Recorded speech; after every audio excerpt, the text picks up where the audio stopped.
11:30, seguimos en Se Tenía que Decir y todos los jueves tenemos nuestra sección de historia con la especialista, que es docente, que siempre nos trae temas con enfoques de género.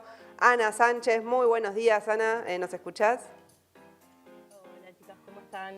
Bien, muy Ahí bien. está. Hola, Ana. Bueno, estoy siempre con el problema de la cámara, a ver si ahí me quiero sumar al reclamo. ¿Dónde está Facundo? Muy Sí, bien. Ahí ¿Dónde la estás? vemos. ahí ¿Dónde mi estás vos, Ana? cartelito. Yo estoy en Munro y quiero saber dónde está Facundo. Bien, nos Bueno, sumamos también con vos. nos sumamos al reclamo. Bueno, hoy les traje, con la excusa de un nuevo aniversario de la Primera Guerra Mundial, vamos a hablar de qué pasó en la Primera Guerra Mundial y qué pasó con las mujeres, ¿sí? Primero contarles que, bueno, el aniversario en realidad es el 28 de julio y es un aniversario que, bueno, se puso ese día porque hubo un hecho que fue el asesinato a un archiduque, ¿no? Pero, digamos, en 1914, sí. Digamos que este hecho en sí mismo, este asesinato no dice mucho, un nacionalista serbio mató a un archiduque austrohúngaro, pero digamos fue como la gota que rebalsó el vaso de tensiones que venían previas entre potencias imperialistas.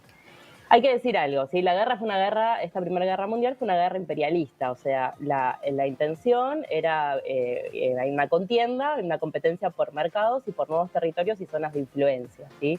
O sea, había digamos, una necesidad económica que empujaba de alguna manera a estas potencias a enfrentarse. Los conflictos ya de las potencias mundiales existían desde antes. Inglaterra, Francia, Alemania, Rusia, hacía tiempo venían en esta puja. Bueno, como les decía, estaba centrada en el control del territorio internacional y la búsqueda de más recursos para potenciar sus industrias y ganar nuevos mercados.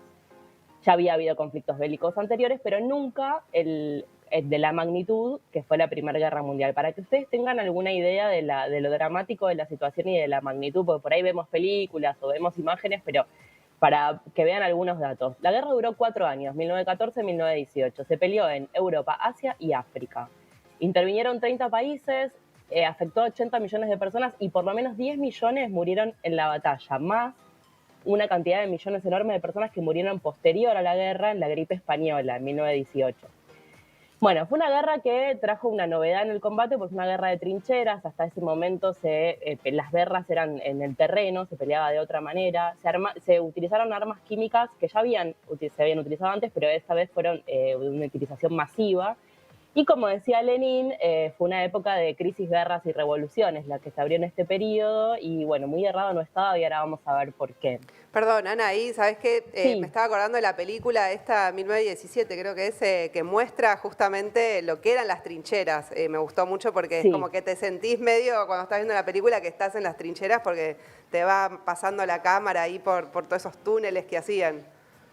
Lo tengo pendiente esa película, no la vi, pero sí, digamos, era, bueno, esto, ¿no? La situación en las trincheras era terrible, pero también permitió sostener la guerra en el tiempo, ¿no? Claro. Porque de alguna manera hizo que la guerra pudiera, bueno, duró un montón de tiempo también por eso, fue un nuevo método de pelea. También los bombardeos masivos a la población, eso también es algo que se empieza a hacer en esta Primera Guerra Mundial.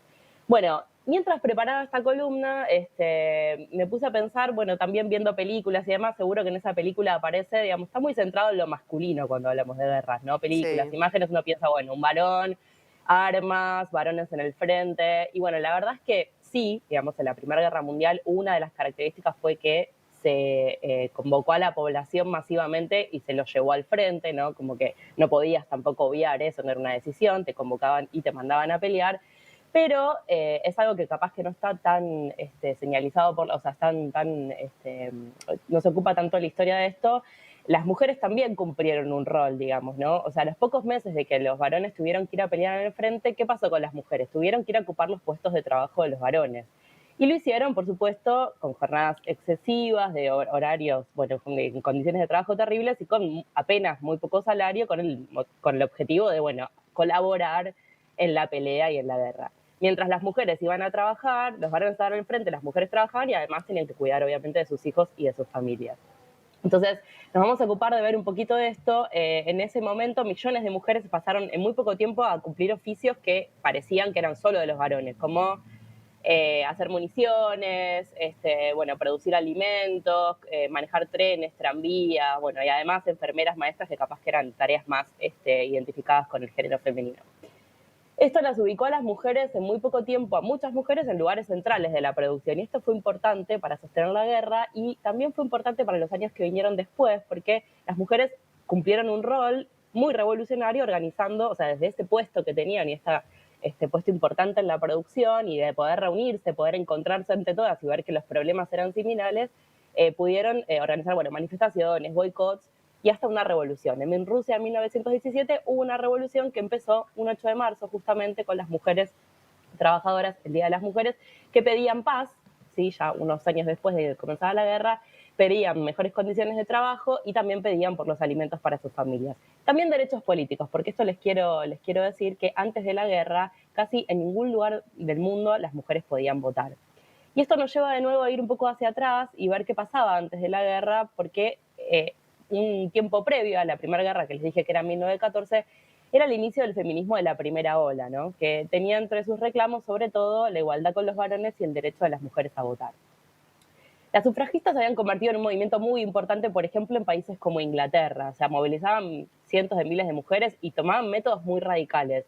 No sé si estamos viendo en imagen un video que yo recorté, que es una movilización de mujeres que en el derby, en una carrera de caballos, que van a reclamar ahí con un día muy importante, un evento muy importante, su derecho a voto. Esto es 1913. Una de ellas se interpone en el caballo del rey y termina aplastada por el caballo con unas insignias que eran de las sufragistas. Ahí No sé si estamos te estamos viendo las viendo. Ah, imágenes. ahí va. Bien, la imagen que se pudo capturar ahí, ven el circulito, bueno, ahí es cuando la arrasan a esta mujer que era miembro bueno, que era una de las sufragistas más reconocidas. Bueno, este tipo de métodos tenían las sufragistas antes de la guerra, les dije en 1913. Muy radicales. Bueno, para que se den una idea, este reclamo, bueno, crecía, ¿no? Y las sufragistas no eran solamente mujeres de la alta sociedad, como por ahí aparece, si vemos en alguna película y demás, sino que también había trabajadoras en este movimiento y eran parte de esta organización. Y las obreras, que además eran discriminadas porque no podían votar por ser mujer, también lo eran porque eran trabajadoras. Obviamente, en esta época las jornadas eran extenuantes, bueno, las condiciones de trabajo eran terribles, cobraban mucho menos que los varones y entonces para ellas, para las trabajadoras, pelear por la igualdad iba más allá, o sea, era pelear por el voto y era ir por otras cosas, ¿no? Por sus condiciones de vida. Y esto se iba combinando. Pero cuando llegamos a la Primera Guerra Mundial, antes de decirle esto, el movimiento obrero era muy importante, digamos, era parte de la escena a nivel internacional, porque era una fuerza muy poderosa, ¿sí? El desarrollo industrial era muy importante y era una fuerza enorme a nivel internacional. Entonces, los obreros estaban organizados en partidos socialdemócratas que eran muy grandes, en los países que yo les comenté, reunían a marxistas de todo el mundo y tenían representantes en fábricas, pero también en los parlamentos, ¿sí? Esto va a ser importante porque va a cumplir un rol después cuando se va a la guerra. Estaban organizados en la Segunda Internacional. Con el empuje de Clara Zetkin y de Rosa Luxemburgo, los partidos socialistas fueron los primeros que, como organizaciones políticas, incorporaron en su proclama o en su programa el derecho al voto femenino. Eso es importante para tenerlo en cuenta, ¿sí? Pero cuando llegó la guerra, se partieron aguas entre los socialistas, entre los partidos socialdemócratas y también entre las feministas. Voy a poner, bueno, el ejemplo, por ejemplo, hay uno muy conocido que también todo esto pueden buscar en la sección de historia y en el diario, hay videos, hay notas para profundizar los temas que les interesen. Hay una familia de mujeres que se llamaban las Pancruz, que eran de Gran Bretaña, que madre e hijas habían organizado la Unión Política y Social de las Mujeres, que entre otras cosas hacían estas acciones como las que vimos recién, la del Derby. Bueno, cuando empieza la guerra, Emily, que era la madre que dirigía esta organización, decide apoyar al gobierno británico en la guerra y pasa a pedir derechos, pero para servir al rey, para servir a la patria, o sea, las mujeres derechos para servir al rey, a la patria y al gobierno. Pero su hija Silvia rompe con esta política porque para ella ir a la guerra, esa guerra no las representaba, era una guerra que obligaba a los trabajadores a matarse entre sí, una guerra que no representaba los intereses de los trabajadores y tampoco de las mujeres, porque como yo les dije, las mujeres trabajadoras, campesinas, no estaban en el frente, pero estaban en la retaguardia, trabajaban, jornadas terribles, eran casi esclavas de ese trabajo y además perdían a sus hijos, maridos, hermanos y a todos los varones de su familia en la guerra, ¿no? Bueno, este debate que se dio entre las PANCRUS, que es como muy simbólico, también se dio entre los socialdemócratas, porque cuando estalló la guerra, los sectores reformistas del partido decidieron apoyar la guerra, o sea, decidieron el apoyo a una unidad nacional. En concreto, por ejemplo, en Alemania, los diputados que tenían los socialdemócratas votaron en los créditos de guerra, o sea, apoyaron al gobierno en el financiamiento económico de la guerra. Y esto partió aguas, como les decía. Entonces, el ala revolucionaria dentro del marxismo acusó de traidores a los socialdemócratas proguerra, y entre este ala revolucionaria encontramos a Lenin, Trotsky, Karl Liebknecht, Rosa Luxemburgo. Lenin decía, frente a la guerra, que había que transformar esta guerra imperialista en una guerra civil contra las propias burguesías de sus países. Por supuesto, a todos estos revolucionarios los persiguieron, algunos los mataron, bueno, tuvieron que exiliarse, los encarcelaron. Y con razón decía esto Lenin, porque bueno, la guerra era partera de revoluciones, ¿no? Y así fue como yo les comenté, en 1917 se dio la Revolución Rusa, que tuvo un protagonismo central las mujeres trabajadoras, y les decía que Silvia Pankhurst fue la que, digamos, planteó esta división con la política de apoyar la guerra, y Silvia, tiempo después, fue incluso a Rusia y apoyó la Revolución Rusa. Bueno, la guerra terminó o llegó a su fin, digamos que fue como un parate, ¿no? En 1918 Estados Unidos había entrado, al último tiempo de la guerra, Estados Unidos había entrado a pelear, y esto terminó con la firma del Tratado de Versalles, que, digamos, dejaba a Alemania mal parado, ¿no? Una supuesta paz que no resolvió nada porque, bueno, tiempo después hay una Segunda Guerra Mundial, pero bueno, eso después, si quieren, en otra columna lo podemos abordar, porque también es muy interesante el proceso. Y sí, bueno, que venga ¿qué pasó con segunda. Sí, en algunos países, ¿qué pasó con las mujeres? ¿No? Porque yo les dije, bueno, hicieron todo esto, ¿qué pasó? Bueno, en algunos países los varones volvían del frente y se tuvo una política de Estado para que las mujeres volvieran al hogar. O sea, se les pidió que renunciaran a sus trabajos, que volvieran a ser amas de casa. Y esto, bueno, fue como insistente de parte de los gobiernos. Por ejemplo, en Gran Bretaña las mujeres sí pudieron conseguir el derecho al voto, pero en algunos sectores no era popular, no era para todas las mujeres. Pero, por ejemplo, Francia tuvieron que esperar recién 30 años y otra guerra mundial para que las mujeres le den el derecho, o sea, puedan tener derecho a votar, ¿sí? Algo distinto sucedió en Rusia, como les decía, porque bueno, ahí hubo una revolución, y también otro tema de otra columna, pero las conquistas de las mujeres, gracias a esa revolución, fueron muy importantes. Bueno, de todos estos temas, como les dije, hay notas en La Izquierda Diario, hay videos en el programa que hacemos con otros compañeros que se llama Historia Sin Filtro, y hoy les quiero recomendar un documental francés que se puede ver en Netflix, que se llama Women at War, o sea, Mujeres en la Guerra, que hay de la Primera y de la Segunda Guerra Mundial, que es un material de archivo a todo color, que ustedes pueden ver qué pasaba con las mujeres en la Primera Guerra, y en la Segunda está muy bueno.